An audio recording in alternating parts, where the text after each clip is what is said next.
মিথ্যা প্রেমের অভিনয় করে যারা ধোঁকা দেয় তাদের জন্য দুনিয়ার শাস্তি কি?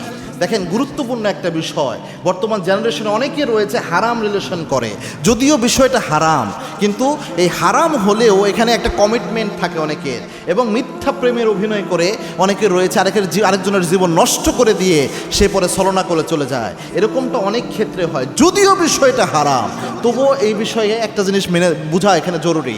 দেখেন, কোনো ছেলে এবং কোনো মেয়ে যদি হারাম রিলেশন করে যদি জেনা ব্যভিচারও করে, উদাহরণস্বরূপ বলছি, এটা তাদের জেনার গুনাহ হবে।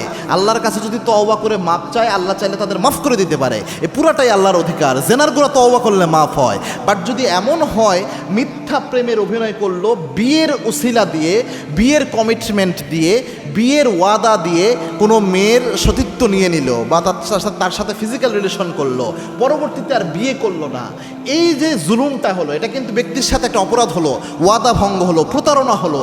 এই যে একজন ব্যক্তির সাথে প্রতারণা করা, মিথ্যা প্রেমের অভিনয় বা একটা ফাঁদে ফেলে এই প্রতারণা করা, এই ছলনা করা, এটা কিন্তু ব্যক্তির সাথে জড়িত অপরাধ, যদিও হারাম, তবুও এটা জুলুম।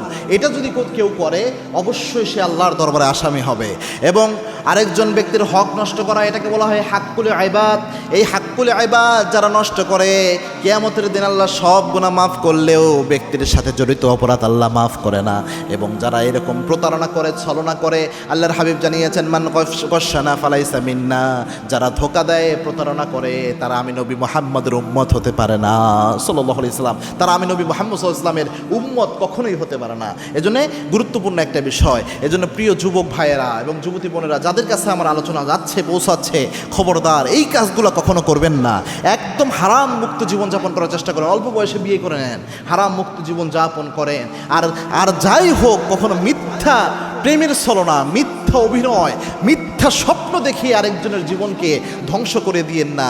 মনে রাখবেন, আপনি আরেকজনের সাথে ধোঁকাবাজি করে, আরেকজনের চোখের পানি ফেলে, আরেকজনের স্বপ্নকে চুরমার করে দিয়ে, আরেকজনের সর্বনাশ করে সারা জীবন আপনি ভালো থাকবেন, এটা কোশ্চিনকালেও হতে পারে না।